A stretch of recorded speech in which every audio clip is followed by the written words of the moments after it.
Okay, today we are going to be talking about data compression.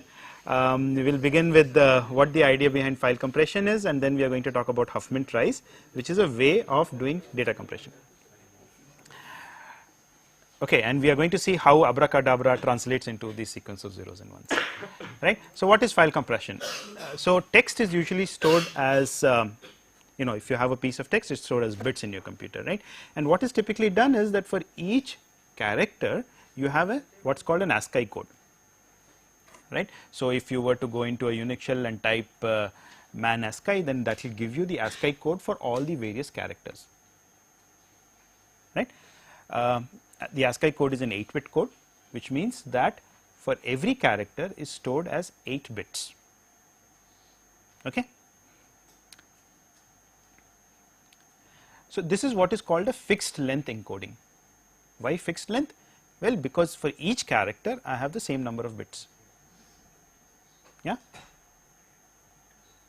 But our idea today is to try and reduce the amount of space required to encode a piece of text, to maintain a piece of text, to keep a piece of text, right. So if for each character I am going to use 8 bits, then the total number of bits required will be 8 times the number of characters in that piece of text, right. But suppose I do not have to do fixed length encoding. Suppose I decide that some characters might have 2 bits associated with them, some characters will be encoded using 3 bits, some using 4, and so on and on. Can we exploit this, right? And the fact that some characters occur more frequently than others, to design a coding scheme which will represent the same piece of text in lesser number of bits, using lesser number of bits. Right? You understand the need for doing this kind of compression, right? Clearly, the lesser memory you require, if you're transmitting the file, you'll have to send less number of bits. If you're storing, you'll have to store less number of bits, and so on and on. So it's very useful to be able to compress the information that you have. Okay, so that will bring us to what we call variable length encoding. So the number of bits used to represent each character would be different. In particular, characters which occur more frequently, we are going to represent them using more or less number of bits? Yes. Less number of bits. We will take some small number of bits and use that. Okay. And characters which appear very infrequently, let us say X or Z in the English alphabet, for them we can have longer sequences, maybe more than 8 bits even. Okay. Let us see how this is done. So let us say my piece of text is just 4 characters, Java, okay, and I decide to encode A. So how many characters are there? Suppose my alphabet was just A, J, and V, right. Suppose this was my entire alphabet. The only things that I ever encoded were strings on this alphabet, A, J, and V. So Java is one example of such a string. And suppose I were doing fixed length encoding. How many bits should I associate with each of these? I will need at least 2.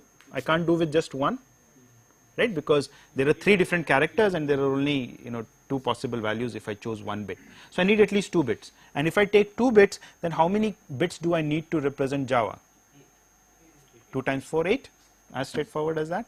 But suppose I decide to use 0, just a single bit for A, and 1 1 for J and 1 0 for V, and I will tell you why I am doing this, right. So then Java can be encoded as 1 1 0 1 0 0, right. That would be the encoding, and it will take only 6 bits, right. It will take lesser number of bits. So then you can ask me, well, why did I do J as 1 1 and V as 1 0?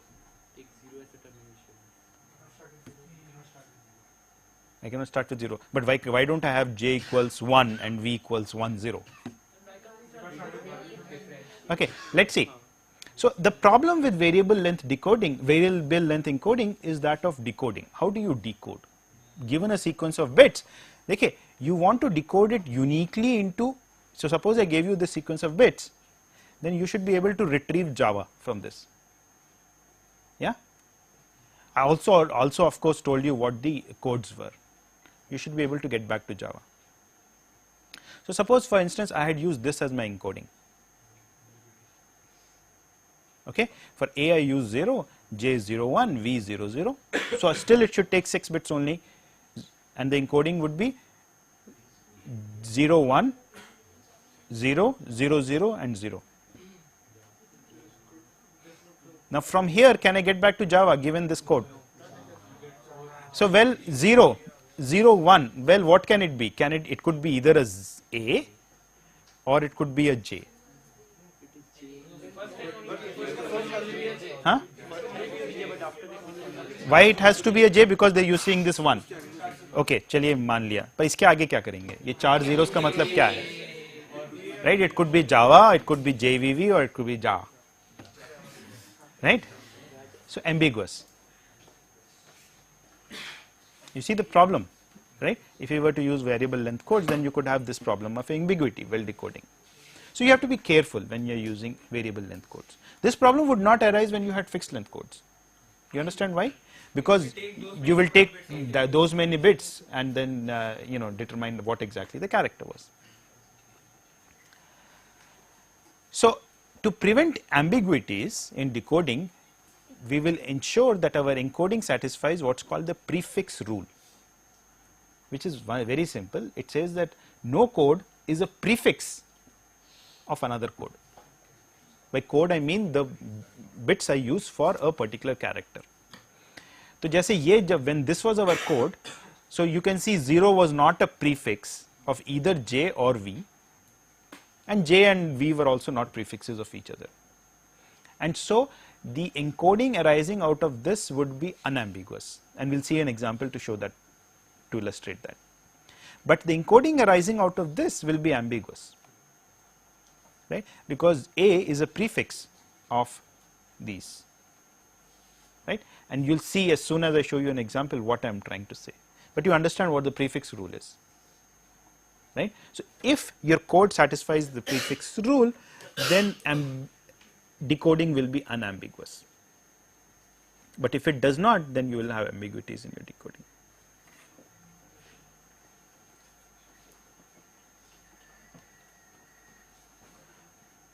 Okay, so I will come back to the prefix rule in the next slide, but now a code, a set, so a code is the collection of code words. Okay, so what I have written out here is a code, and each one of these is called a code word, right. So for each character, the sequence of bits is what's called the code word, and the entire thing is called a code. So a code which satisfies the prefix rule can be represented as a tree, in particular as a trie. Okay. So in this trie, what we are going to have, so recall the trie that we had discussed in the last class, the branching was a 26-way branching, but here our branching will only be a 2-way branching. Each node will have only 2 children. Okay. And so I have the characters, so here my alphabet is A, B, C, D, R, 5 characters only. The characters will be stored at the leaves or the external nodes, okay, and for every node the left edge will be labeled with a 0 and the right edge will be labeled with a 1. Okay. Now A equals 0 1 0 because if you look at this, as you from root to A you will encounter 0 1 0 from root to A, right. When you are coming to R, 0 1 1, so code for R will be 0 1 1. Okay. Now can you see that if I drew such a picture for you, then the code word for any character will not be a prefix of the code word of some other character, right. Otherwise it would have ended midway, but it is not, because everything is a leaf. Each character corresponds to a leaf. That is the very first statement here, right. So the code for one character, the code word for one character would not be a prefix of the code word for another character. Okay. Right. So we will represent our codes using such a, we trace from the root to the particular leaf to determine the code word for each character. Okay? So I need not have shown this picture at all. I could have just drawn this try, and from this you can figure out what is the code word corresponding to each one. Okay. Now how do we do the decoding? So suppose this is my try, right? These are the code words. This is the code, and now I give you a sequence of bits. Let's say this is my encoded text, and I have to decode this text, right? And as you can see, the code satisfies the prefix rule. So how do I do the decoding? Anyone? So I start from the beginning, right? You always start from the beginning, right? You never start from the end. Okay, so you start from the beginning, 0, 1, 0. So you'll trace out 0, 1, 0. You hit a leaf. So you stop, and these three characters go away, and I get an A. You start with the fourth character. Right? So I'll write down an A. So I've struck off these three, and I have written down an A. Now I'll take 1, and the next one is also 1. So I get a B. And I'll strike these two off. I've taken care of these two. Now I get a 0, 1, 1. I get an R. Sorry, it's 0, 1, 1. So 0 remains. So 0, 1, 0. 0, 1, 0. And as you can imagine, it will come to the same. Abracadabra. Okay. Right? So that's what this will turn out to be. And you can decode it and see. Yeah? Suppose I give you this try, and I give you, so I just need to give you the try, and I give you this encoded text. Huh? How much time does it take to decode? Order of the length of the text. Height into order of the length of the text. Height into length. Height into length? Order of bits only. Only the number of bits, right? With every bit. Right, clearly I'm just looking at a bit, and how much time am I spending with every bit?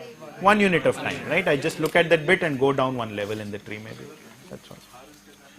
Right? So it's basically length of which you have to spend clearly. Okay, so this is another try, and you know, this is a long piece of encoded text, and you can figure out what this is. I don't know. I have not figured it out myself. Okay. So you can take this as an exercise. These slides are there on the website, and you can. I think it's something Robert or some such thing. So you'll have to see what is happening. Okay. So what is our aim in doing this? Right? We wanted to build up a code in such a manner such that the total length of the encoding is as small as possible. Right? So suppose this was my code, this try was specifying my code, and once again I was encoding abracadabra, right? So now this would be the code, you can check, this would be the encoded message, and this has 29 bits in it, right? How will you compute such a thing? Well, let's quickly do that to make sure that you understand. So what is the frequency of each character? How many times does A appear? 5? 1, 2, 3, 4, 5. B? 2. Twice. C? Once. D? Once. R? Twice. How many bits am I using for A? 3. You should use 2. 3. For B? 2. 2. For C? 2. For D? 2. For R? 3. हाँ? तो ये multiplication समझ में आ रहा है मैंने क्यों किया? Right? I'm just counting the number of bits, right? So this becomes 15, 4, 2, 2, 6, 29. Yeah? Great. Now, suppose I had another try, this. Do you think this will have less or more? Less. Right? A was occurring 5 times. Here I was using 3 bits, I am using 2 bits here. So I am saving 5 bits for A. Of course, I will have to compensate elsewhere. C and D, which are Right? ones. C and D, यहाँ पे 2 bits थे, यहाँ पे 3 थे, but C and D occur very infrequently, so it's good. Right? So this will have less than 29. Saving on R also. Right? We are also compensating on R. No, R is in the right direction, right? R is We are saving on R. we are saving on R. Yeah. So this you can check will require 24 bits. Okay. So we have to design this in such a manner so that the number of bits required is as little as possible. Okay. Is that clear to everyone? Good. So let's try and understand. So what is it that we are given? We are given the frequencies of the characters. So suppose I give you a piece of text, you will count the frequencies of the characters. Frequency means how many times each character appears. And we are trying to compute a trie so that the length of the encoding we get is as small as possible. Recall that each character is a leaf in our trie. Okay. Number of bits used to encode a character is its level number. Yes, where I am assuming that the root is numbered 0. Yes. So if the ith character has a frequency of f sub I and has a level number of L sub I, then what is it that we are trying to minimize? Summation fi Li. Yes? Everyone understands this? So we have to choose a tree so that this quantity is minimized. Our tree will determine the LIs. FIs are given to us. Right? We cannot change the FIs. We can pick a tree so that we can get the right LIs, the appropriate LIs. Okay? So this quantity, summation Fi Li, is called the total external weighted path length of a tree. Right? Should be very easy to see why. Right? External, because हम external nodes के ही बारे में बात कर रहे हैं, which are our leaves. उनकी path length क्या हुई? The length of the path from the root to the leaf, which is basically the number of levels. Weighted. Why weighted? Because we are multiplying it by the frequencies. And why total? Because we are summing it up. Right?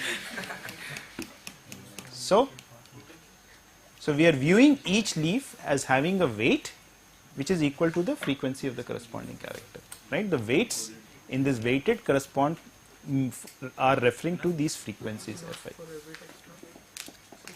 Right? So sometimes I might call, from now on I might call the same thing as weight or frequency, right? Don't get confused, it's the same thing. So here for instance I write, so given these weights or frequencies F1 through Fn, we wish to find a tree whose weighted, total weighted external path length is minimum.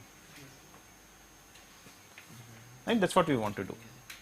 We are given the weights on the leaves, we want to build a tree whose leaves will be these and whose weighted external path length will be minimum. And we will denote this minimum weighted external path length by this quantity. Right? So given n leaves with weights F1, F2, F3, Fn, right? Build a tree. Your problem is build a tree, a binary tree, right? Whose leaves will be these n leaves and which will have the minimum weighted external path length, total weighted external path length. Right? So we have managed to translate our question of finding the minimum length and encoding such that the length of the our encoded message is minimum to that of designing an appropriate tree. Right?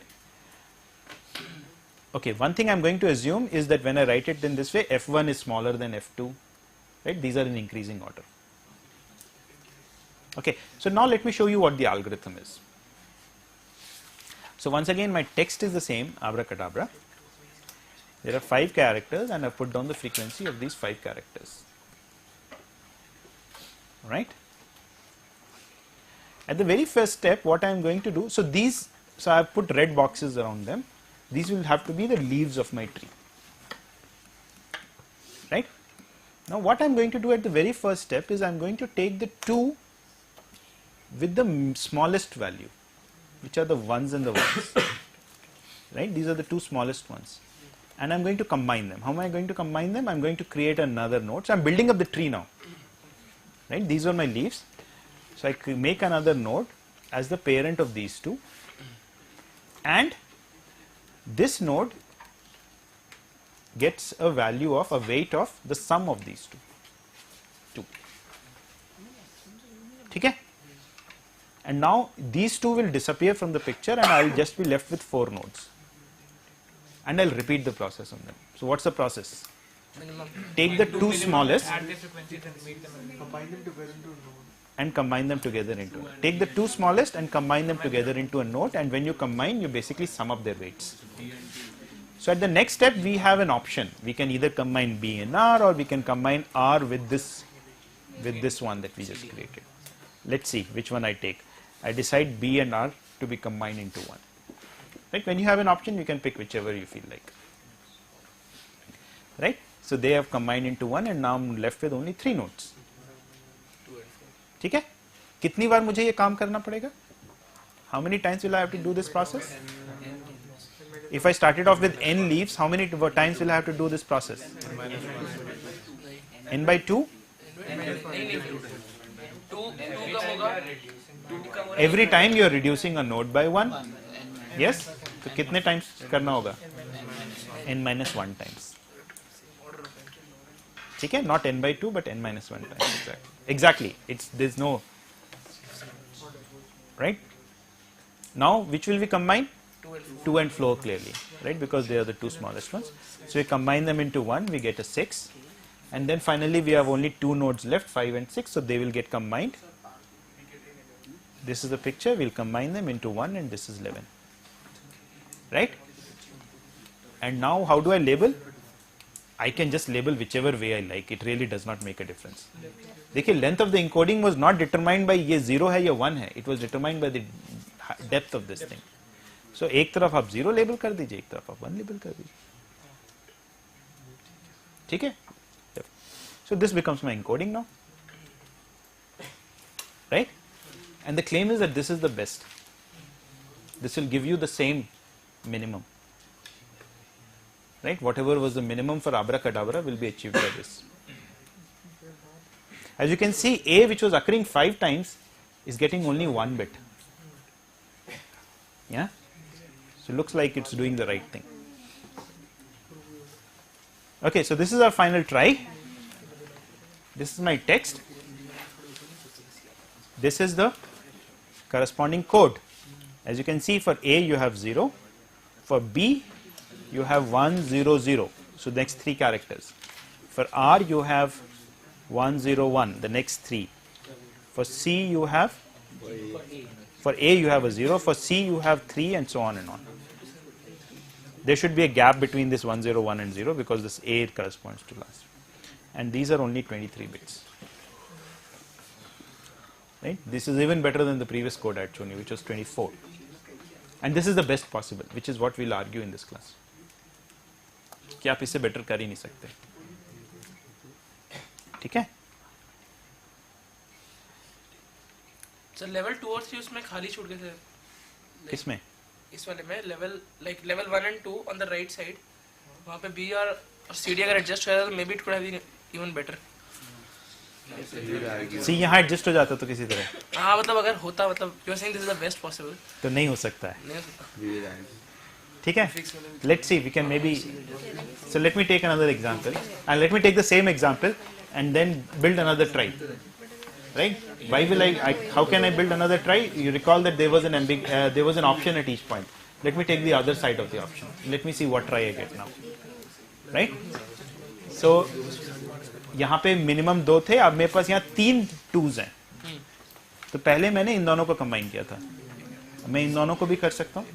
So let me do that. I decide to combine R with this one, and I get a 4. Right? Now which I have to combine? This 4 with this 2. So I combine okay, now I'm doing that. Combine the 4 and the 2, and then I get 6, and finally I'm going to combine this and this. Right? So this is the final try I get. Right? और भी अजीब सा लग रही है. बहुत सारे adjust करने की पॉसिबिलिटीज लग रही है यहाँ पे, right? Let's see, this is the final try. Same piece of text. Once again, A gets only 1 bit, B gets 2, R gets 3, A gets 1, C gets 4 now, and D also gets 4. Right? Do you think it will be different from 23? No. It should not be, right? Otherwise the theorem I am claiming is false, right? It should be the same. You can count, it will be 23. Okay? Because this algorithm is computing the tree with the minimum weighted external path length, right?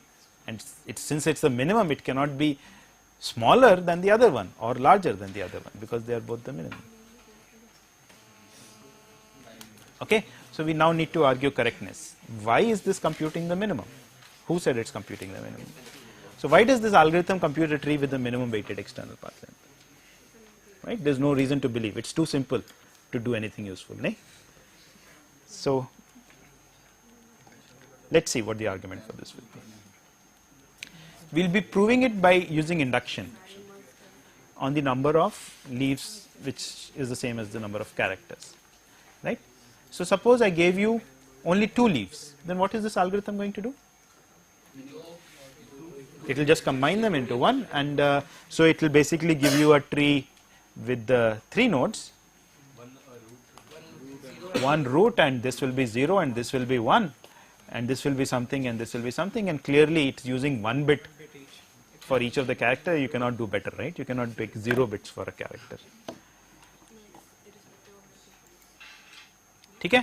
So it's true for when you have only 2 leaves.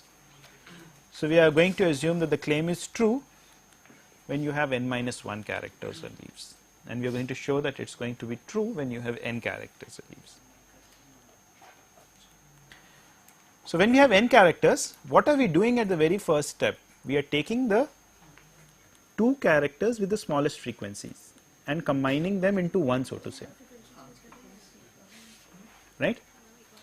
We are taking the 2 characters with frequencies f1 and f2, and we are replacing it with one node of weight f1 plus f2. It is as if you have one character now of frequency f1 plus f2. Right? So once it does that, beyond this point, the behavior is as if it was given n-1 characters with frequencies as f1 plus f2, f3, f4, f5, f2, fn. Right? Beyond that point, it's the same behavior. So beyond the point, the algorithm behaves as if it had only n-1 characters with frequencies f1 plus f2, f3, fn, all the way up to fn. And so using our induction hypothesis, it would have computed the best possible tree over these, because these are only n-1 characters now, and it would have computed a tree on these n-1 characters with total weighted external path length as this quantity, right? This was the minimum quantity. This was the notation we used for the minimum, right? कुछ confusing सा हो गया यहाँ पे. क्या confusing हो गया? नहीं, तो वो तो आप ऑर्डर चेंज कर दो यहाँ पे, तो नंबर्स तो वही है ना. ठीक है, तो इसने जो है, तो आपने क्या किया, आपने पहले जो 2 f1 f2 वाले थे इनको कंबाइन किया इनटू 1, इसको नाम दे दिया f1 प्लस f2, इसको वेट दे दिया f1 प्लस f2. इसके आगे जब एल्गोरिथम प्रोसीड किया तो इट कंप्यूटेड सम ट्री.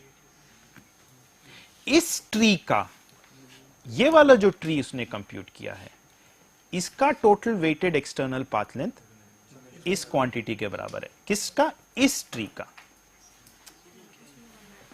तो पूरे ट्री का कितना हो गया total weighted external path length? देखिए, इस ट्री का, ये वाला जो है, ये वाले ट्री का total weighted external path length इतना है बाय इंडक्शन हाइपोथेसिस. तो इस पूरे ट्री का total weighted external path length कितना हो गया? कौन बता सकता है?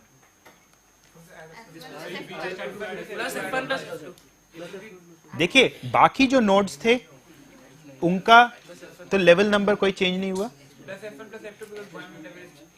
है ना। हमने इस क्वांटिटी में इस नंबर को f1 प्लस f2 को इस लेंथ से मल्टीप्लाई कर रखा है, जो भी इसका पाथ लेंथ है। मान लीजिए इसका पाथ लेंथ x है, तो हमने इस सम के अंदर f1 plus f2 into x कर रखा है काउंट, और जबकि पूरे में हमें क्या काउंट करना है, f1 into x plus 1 plus f2 into x plus 1. So how much is this different from this? By f1 plus f2. Great. So the tree computed by this algorithm has weighted external path length f1 plus f2 plus this quantity. Right? So this is what our tree has computed. Our algorithm is computed. This is the weighted external path length computed by this Huffman's algorithm. Okay. Now we have to argue that this is the minimum possible. इससे कम नहीं हो सकता. ठीक है? What we'll argue is that the best solution for f1 through fn equals f1 plus f2 plus exactly this quantity that our algorithm had computed. We'll argue this now. Right? That this quantity that our algorithm has computed is actually the best, is the minimum weighted external path length when your weights were f1 through fn. या ये समझ में आ रहा है? अब ये हमें argue करना है, तो इसको कैसे आर्ग्यू करेंगे? Okay, this will follow from the fact that in the optimum tree, by the optimum tree I mean the tree जिसके लिए weighted external path length आपका सबसे कम है, उसके अंदर जो दो सबसे छोटे weights हैं वो siblings होंगे हमेशा. Okay, let's prove this fact. Okay, let's say how does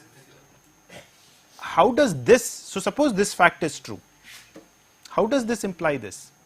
So Why does this imply this? They have to be at the lowest level because कोई sibling नहीं बचेगा. So we are creating the tree. Okay, no, so we are going to do, let's do it one step at a time, right? Let's first argue that this implies this, right? Suppose we had proved this fact that in the best possible tree, suppose we had proved that in the best possible tree, the two lowest weights are siblings. Because every time we are increasing the levels of these two siblings, so if they were not the lowest, then the number of weights would be more than the minimum required for. Right. So we'll do that in slightly more formal way.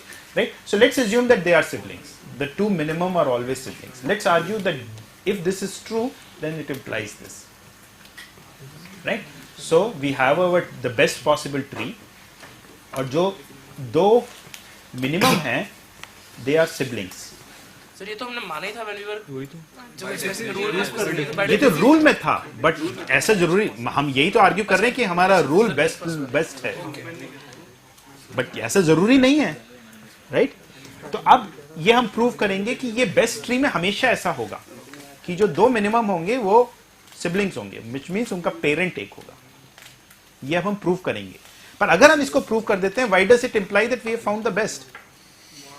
Because it implies this, that the best over f1 through fn equals this. Why? This is the best tree. The best tree मतलब इसका weighted external path length सबसे कम है, और f1 f2 जो हैं वो siblings हैं, जो leaves जिनका weight f1 f2 है वो siblings हैं. ठीक है? अब हम क्या करेंगे? अब हम बाकी का ट्री देखेंगे. In this case, when we are proving what are the argument exactly? We are going from here to here, which means that we have assumed this statement and we are proving that the best tree over f1 to fn has weighted external path length equal to f1 plus f2 plus the best tree, the weighted external path length of the best tree over f1 plus f2 through fn. Right? So now we are kind of trying to mimic what we've already done. Let me now look at this tree.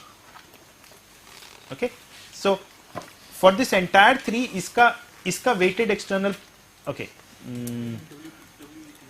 now let me. I'm just looking at the remaining tree. This is a tree and let me give this node a weight equal to f1 plus f2. Right? Now this is a tree over leaves f1 plus f2, f3 up to fn. Right? इसका weighted external path length क्या होगा? Claim है इसका weighted external path length minimum possible होगा इन सब के लिए. अगर ये पूरा बेस्ट ट्री था फॉर द एंटायर थिंग, तो इन लीव्स के लिए, इन वैल्यूज के लिए this should be the best tree. Do follow why? No, not by induction. देखिए, we are now looking at the best tree for f1 through fn. We are looking at the best tree for f1 through fn. Okay, I am saying the following. Let's cut off the two leaves and just keep that. Then and give this a weight of f1 plus f2. Then this tree is the best tree for these choice of weights also. Why? Suppose it was not. Suppose there was something smaller possible. Then it would have been incorporated in the previous one. Then this blue one would not have been the best tree for these guys. Why? Suppose ये वाला red जो है best tree नहीं था, एक green था best tree. Sorry, I should draw green.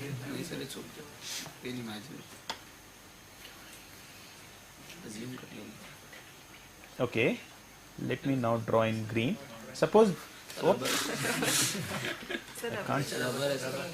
हाँ, rubber हो रहा है. Great.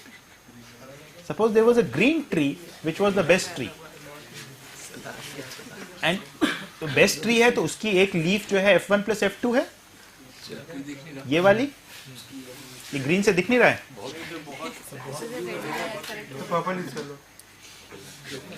So I don't seem to have a good collection of colors here. Black use can Black use. You use red, we'll assume it to be green. Okay, let me use black only then. I still have to learn how.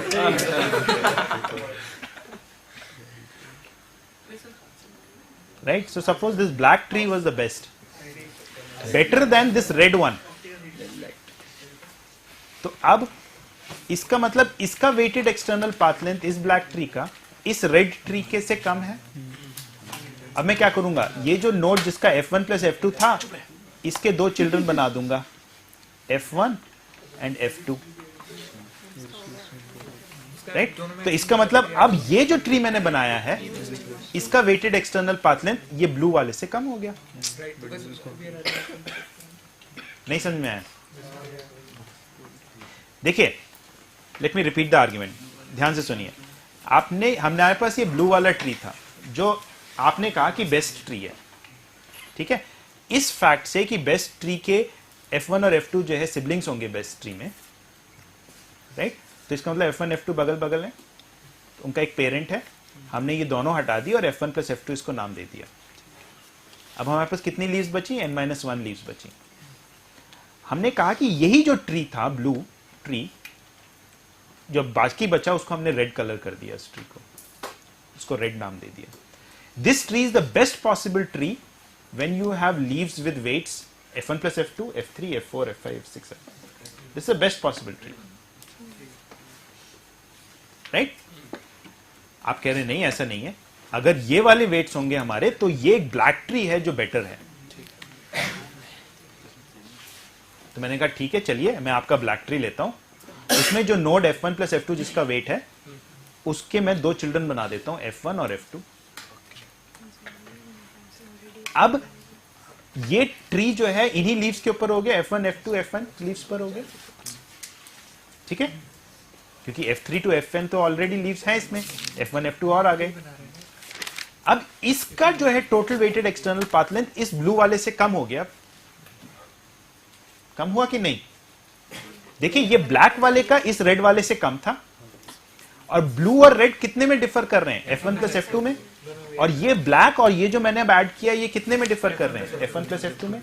तो अगर ये black जो है red से कम था, तो ये जो नया ब्लैक बना, ये भी ब्लू से कम हो गया. पर ब्लू तो मिनिमम पॉसिबल था, तो कोई इससे कम कैसे हो सकता है? ठीक है? तो इसका मतलब क्या हुआ? ये रेड जो था, ये भी बेस्ट पॉसिबल था when you had leaves as f1 plus f2, f3 to fn. So this red ka weighted external path length is this quantity then. And so blue ka total weighted external path length is red ka weighted external path length plus F1 plus F2. So which means blue ka weighted external path length, which is this leaves, is equal to this one. And हमारे पिछले algorithm से क्या आया? Exactly यही आया right hand side, right? Which is equal to the best possible. So our algorithm is computing the best possible.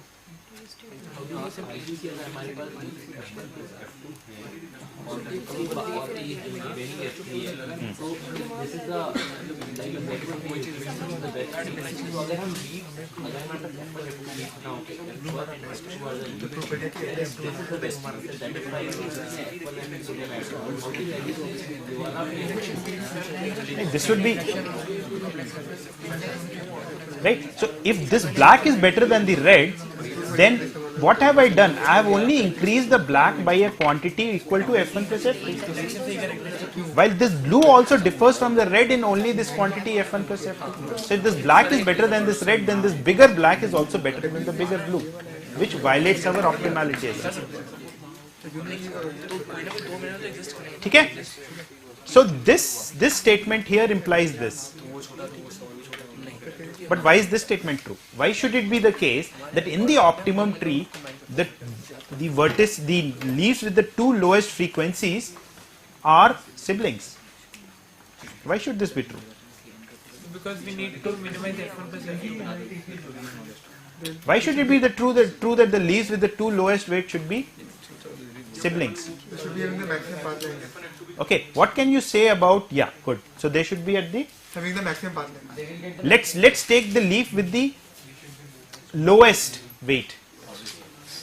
It will have the maximum level number. Suppose this बीच में आ रही है कहीं leaf with the lowest weight, ठीक है, और उसके नीचे कोई और leaf है with a higher weight जो उसके नीचे है. This is not optimum. Why? क्योंकि हम इन दोनों को swap कर सकते हैं. उससे कम हो जाएगा total weighted external path length. तो इसका मतलब the leaf with the smallest weight has to be at the last level. So the leaf with the smallest weight is at the last level. Let's look at its parent and let's look at its sibling. Which is this leaf? By the same argument, this leaf is the leaf with the second largest weight, second smallest weight, sorry. Because if it were anything else, then once again you can swap and reduce. Right? So the leaves with the two smallest weights are actually at the very last level. In all our examples, you must have seen that happening. They are all at the last level, and they have the, and they are siblings. They are the last level, so they have to be, yeah, they are siblings. Okay? And so the entire algorithm works correctly. It just uses that fact, makes them siblings, and then the problem reduces by 1. Because now you have only n-1 nodes to worry about. And how do you take care of the n-1 nodes? In the same way as you took care of them. Once again you take the two smallest ones, make them siblings, and continue. So just this one property is being exploited in the algorithm. You get a very simple algorithm to compute the best possible try. Okay, so with that I am going to stop today's class. After we have done priority queues, we are going to analyze this particular algorithm to compute its running time. Right? So I'm leaving the bit about computing its running time today, and I'll take it up after we have developed the notion of priority.